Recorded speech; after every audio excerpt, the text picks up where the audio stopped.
What's up, you guys? Now that we're on the other side of Black Friday and Cyber Monday 2025, I want to take a few minutes just to reflect on what happened, what I saw across accounts, and really just share with you my learnings so that you can benefit from it. So without further ado, let's get into it. All right, you guys, so first, let's take a look at what happened on a macro level. So before this Black Friday, obviously 2025 was a very turbulent year, a lot of volatility, chaos, wars, tariffs, I mean, you name it, and we had it this year. This year was like a movie, basically. TV doesn't even compare to how crazy reality is. But anyways, being here in the United States, I've noticed that, people's wages aren't rising, a lot of layoffs, a lot of people losing their jobs, cost of living is rising, the housing is extremely expensive, grocery prices are up. So I personally felt that pinch. And I know people around me were as well. So I was a little, nervous going into Black Friday. But my prediction before Black Friday was it was going to be extremely strong. What I said was I believe that Americans are consumers at heart. We've been trained year after year to buy. During this time period, especially for the holidays. And the other thing that I know is that people have been hurting all year, so they've probably been saving all year and are going to try to get the best deal possible. And that's actually what we saw. We saw a lot of folks come out, and Black Friday was a huge success, and then Cyber Monday was even bigger. It was actually a record day. So that was really interesting, but it's still some mixed signals, right? Because what we see in this report, which I'm going to break down here in a second, is a lot of people use credit to actually get these deals. So take a look here. So it says, key revenue numbers. It was mostly good. A new high for total sales, with online exploding thanks to mobile and AI deal finders. But growth slowed a tad from 2024, and fewer items were bought as prices rose 7% despite cuts. So that's, think tariffs. Stores saw fewer crowds, down 3.4%, and so e-commerce really won out. Some of the big winners are like electronics, and some of the big losers are brick and mortars with flat discounts.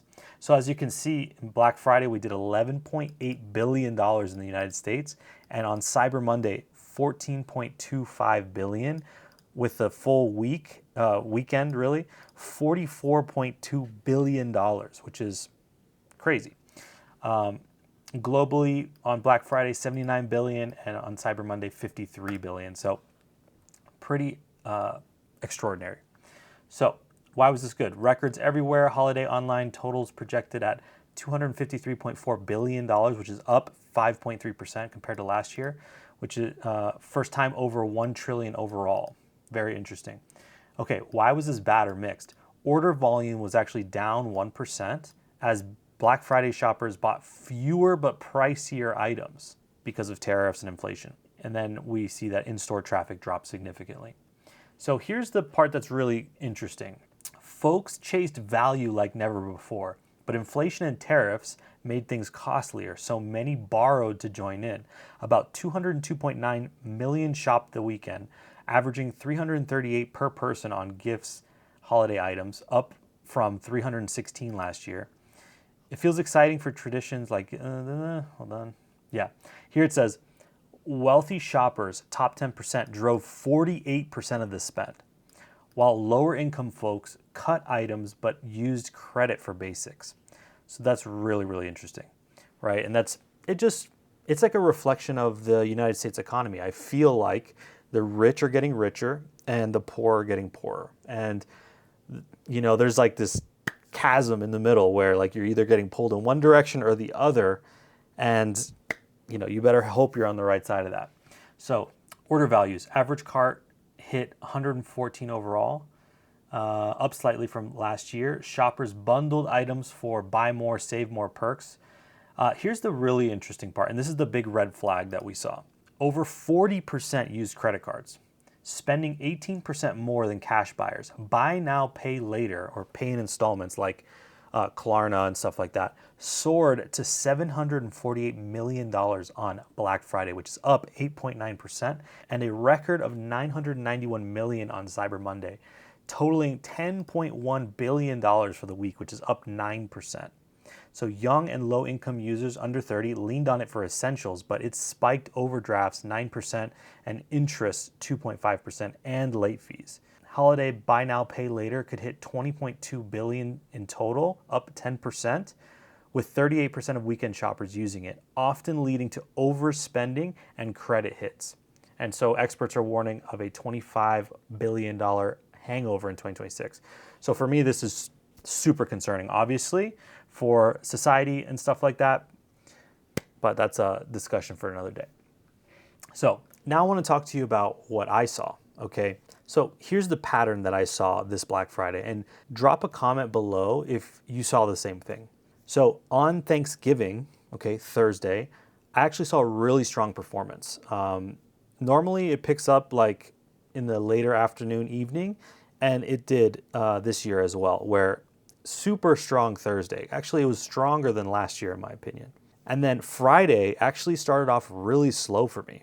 I was actually concerned. I woke up and I saw, it felt like a normal day. It didn't feel like any special day. I was very concerned. I was on Twitter and I noticed that other people were kind of saying the same thing. It progressively got better as the day went on and ended up finishing really, really strong. Okay, so that was kind of suspenseful, stressful, and then ended up being a big relief.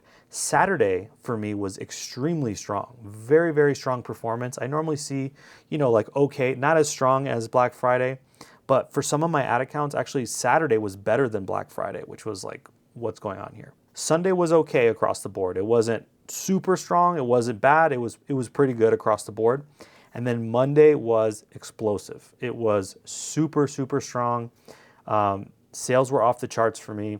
I actually did way better on Cyber Monday than I did on Black Friday. And I personally think it was because of this feeling that people were trying to get the absolute best deal, and they thought that it was like the last chance to get that strong deal of the year. And in many cases, that was true. So that was really, really interesting. So now I just want to show some of my personal highlights for this Black Friday and this year, really, just to show you, because I've been showing you these ad accounts all year long in my channel. So let's see, what happened. So as you guys know, I've been preparing for Black Friday since July. And this specific case is where my planning and like dedication really, really paid off.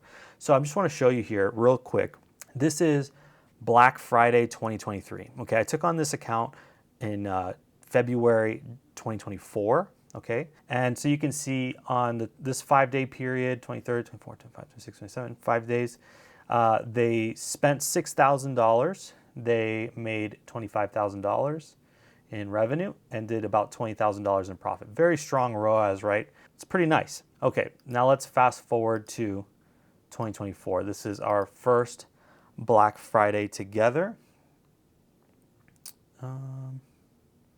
Here through here. 1, 2, 3, 4, 6. No, hold on. 1 second. 29th. So here through the second. Okay, so here is 2024. So as you can see, we spent $32,000, made $74,000 with a net profit of 40. So we doubled our profit with a 2.3x ROAS. Now take a look at 2025.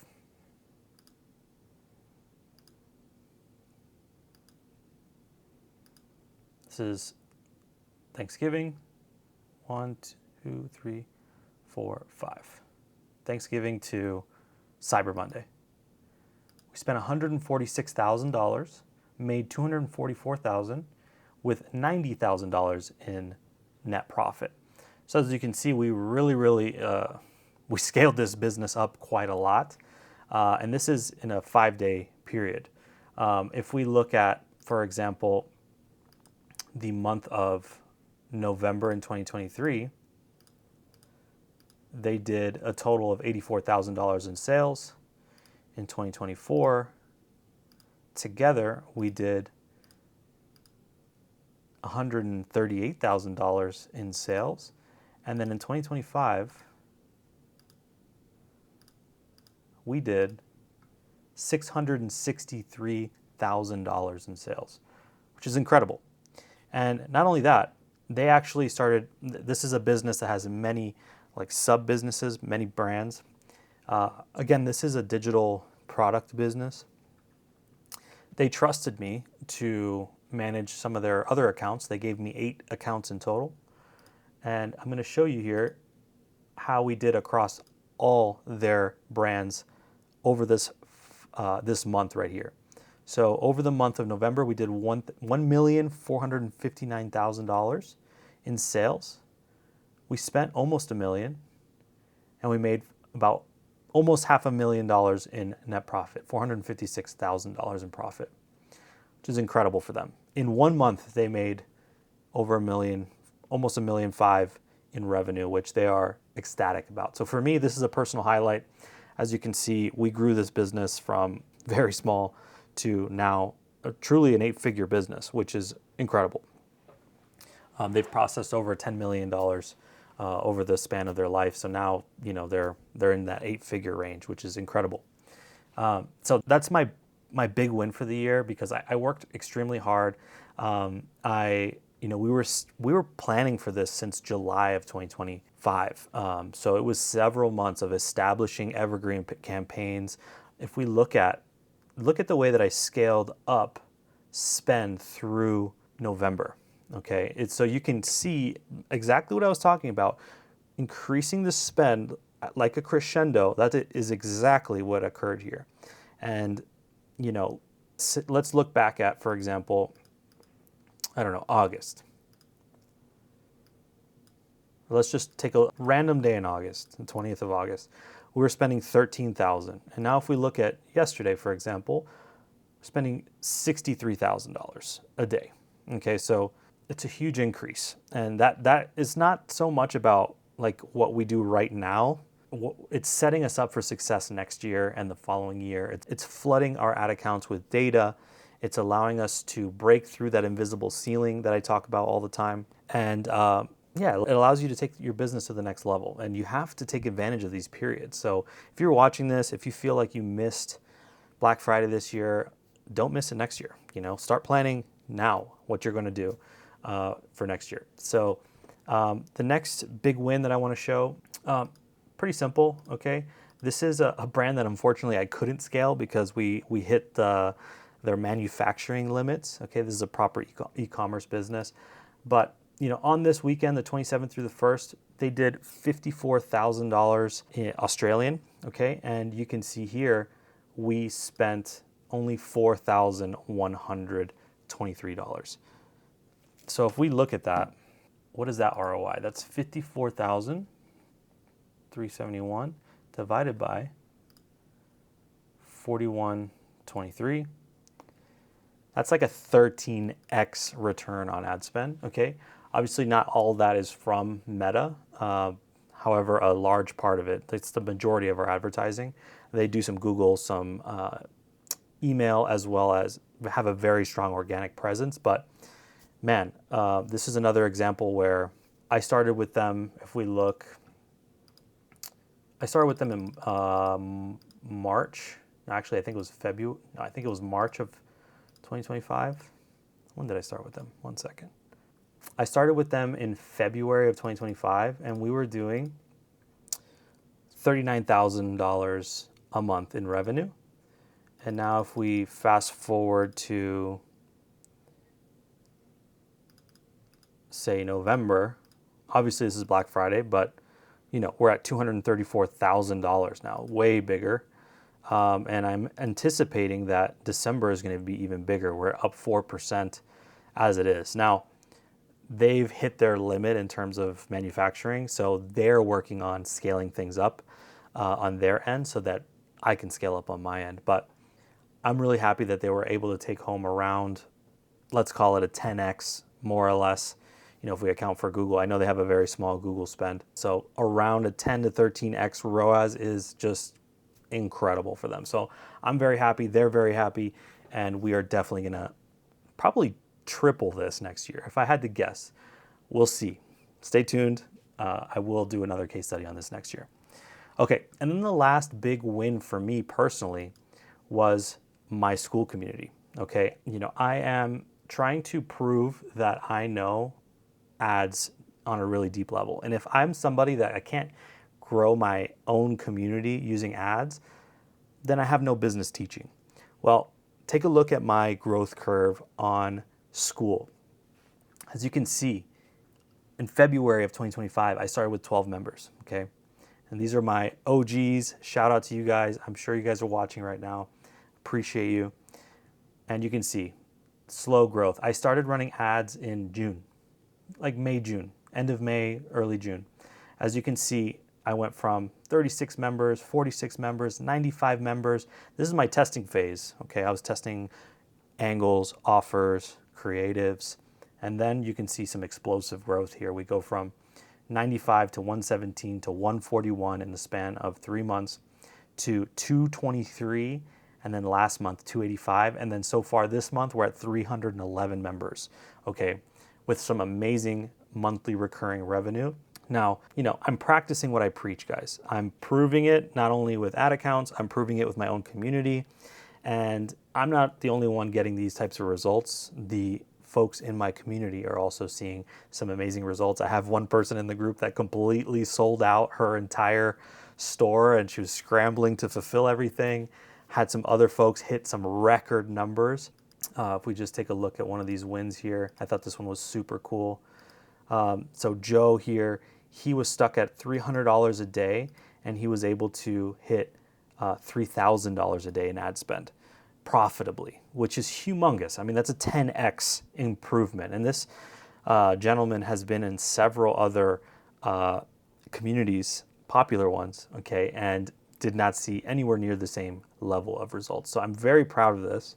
And we have several others, okay? Many other people in this group are seeing amazing results. So my main point here is ads work if you do them right, if you're not lazy, if you plan ahead. I ran a Black Friday offer, okay, and that's why I was able to grow so successfully. And this is just the beginning. This is truly just the beginning. I'm going to be growing this much more in 2026 now that I know what works, what doesn't work. I'm improving my product. My product's already very good, but it's going to get even better next year. So look out for that. And if you are not inside the community, I highly recommend that you join. Price is currently $199 and going up. It's going to be increasing probably 3 or 4 times next year. So keep an eye out for that. Cool. So now to the learnings. What did we learn from this Black Friday? So I already told you the pattern that I saw. So a few things that I noticed this Black Friday was the brands that started earlier actually did better. Okay, so I started a lot of my campaigns on the 17th of November, which is 1 week, one Monday before the week of Black Friday.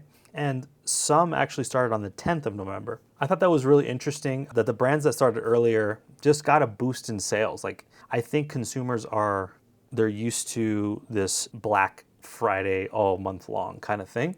And so we did see that brands that took advantage of that. I also noticed that Black Friday campaigns this year did really well, okay?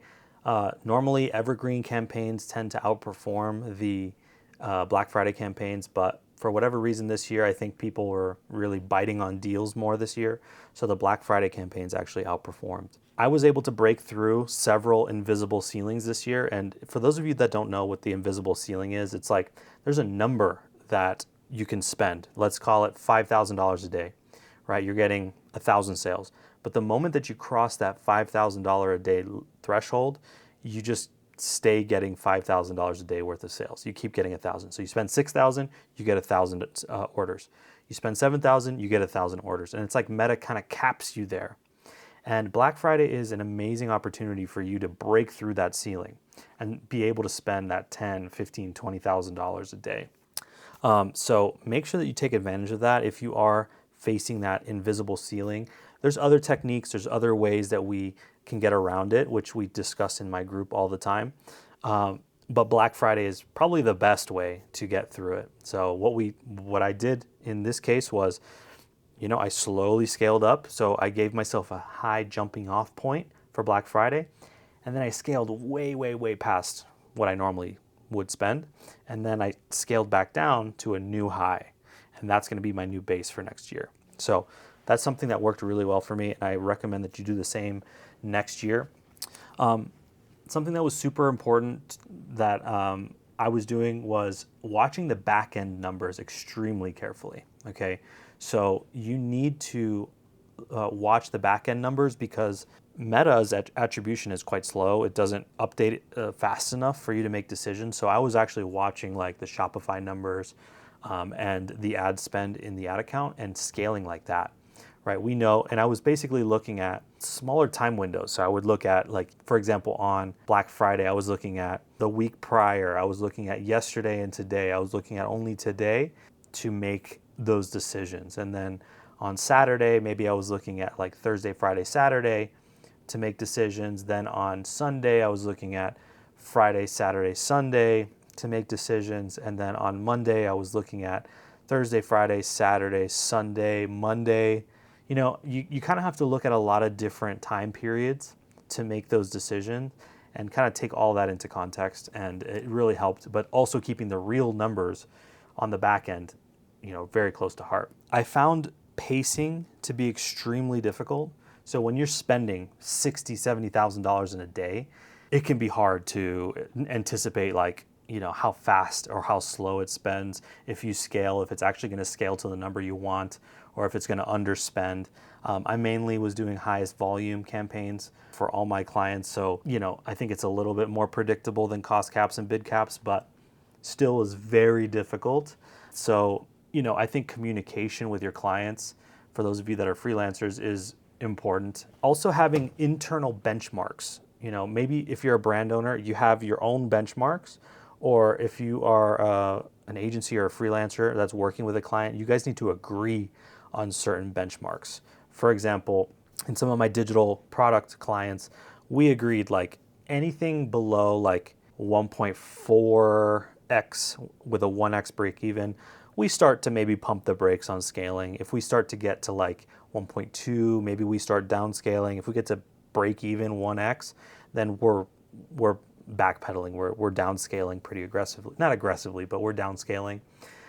Anything above like a 1.8, we are foot on the pedal, scaling as pretty much as hard as we can. Anything above a 2x, I mean, we're really scaling hard. So you need to have those kind of benchmarks in your mind. So it's like you look at the numbers, okay, great, I'm at a 2x, I'm going to scale. Now you give it 2-3 hours. You look again, okay, I'm at a 2.2x, I'm going to scale even more. I'm going to be more aggressive. And then you look again in another hour or two. Okay, now I'm at a 1.6, cool, I'm just going to give it some time. Great, you look at it another hour or two later. Okay, now I'm at a 1.4, I'm going to pump the brakes. I might downscale slightly, you know, on the things that are performing worse. You're looking at things relative to each other, you know, inside the ad account. We know that the attribution is slow. However, relative to each other, it's the data that you got. So you're kind of, it's not perfect data. You kind of have to, this is going to sound crazy, but you do kind of have to go off a feel a little bit, use the data that's in front of you, and kind of make decisions that way. So pacing was really strong, really difficult. And I think as I scale up to bigger and bigger numbers, 100K, 200K plus per day, I'm going to have to figure that out. So lastly, real offers dominated. So, you know, I saw some brands, they had the same deal basically that they had all year long, and then they had a mediocre Black Friday, and, you know, they were shocked. And I wasn't shocked. Consumers are smart. There's tools out there that can show you the price of things before and what it is now. And, you know, I just think it's better to have a real offer. Like in my case with my school group, I did a true 60% off offer. It was really 60% off. There was no fake slash through price. I mean, it was all real. And the results showed, right? Many people joined. Over, I think 80 people joined the group over like that weekend period. So real offers work, okay?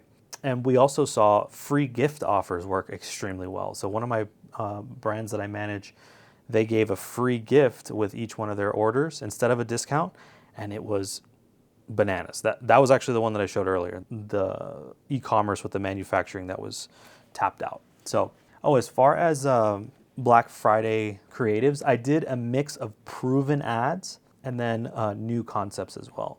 And I found they both performed really well.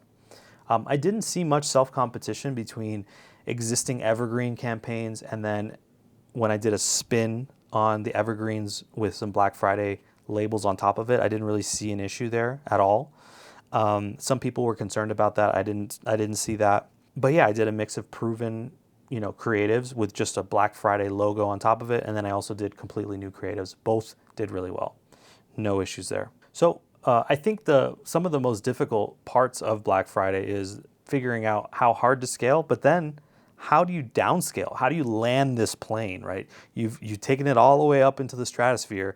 Now how do we get it back to like cruising altitude without crashing the plane, right? And so that's actually really difficult. I started by downscaling my Black Friday campaigns. I was trying to keep my evergreens spending as much as possible. Where necessary, I was downscaling my evergreens to try to just balance out that account, try to get to a reasonable ROAS, knowing that we're heading into Christmas. It's time to also scale up our gifting campaigns and stuff like that. So the brands that made a quick pivot to gifting, I think really capitalized on the Christmas rush. I mean, for some brands, I didn't even feel a big dip. It was just kind of like, okay, the sales continued. And right now, we're scaling up some accounts again for Christmas. So I think the brands that did that quick switch, they immediately switched to that gifting angle, especially with the shipping window. So if you say explicitly on your website, order by X date and get it by Christmas, I think that's an amazing urgency tactic. And it gives, that's what buyers care about. That's what gifters care about. They care about the shipping window. Is it going to get there on time for Christmas, right? So I think it's really important that you guys highlight that both in your ads and also come forward with another offer. I don't think going from an incredible offer to no offer is the way. I think maybe going from a really strong offer Black Friday, Cyber Monday to maybe a different offer that's also very strong, maybe something that gets them to bundle more is something that could be really effective. I'm seeing that with some of my ad accounts right now that pivoted to another offer, but another very attractive offer. So that's it, guys. That's basically my Black Friday learnings in a nutshell. I'm very curious to hear your experience this year. Please drop your comments below. Yeah, we are going to keep chugging forward. The business is growing, the agency is growing, and I couldn't be more grateful for you guys for watching. Obviously, the channel is growing as well. So thank you so much, and I will see you on the next one. All right, you guys, that's it for today's video. I really appreciate you watching. If you want to support the channel, make sure that you're following and send this video to somebody that you think would benefit from it. That would help me tremendously, and I'd really appreciate it. My school community, Meta Ads Mastery, continues to grow, and we are investing more and more into the program. So if you're looking to join a community of seasoned advertisers where you can stay on top of the absolute latest changes in Meta Ads and know what's working and what's not working at scale, I highly recommend that you take advantage of our 7-day free trial and get in before the price increases. We are investing so much more this coming year into the program that the price of the program is going to increase periodically next year. So get in at the ground floor, you won't regret it, and I'll see you inside. Take care.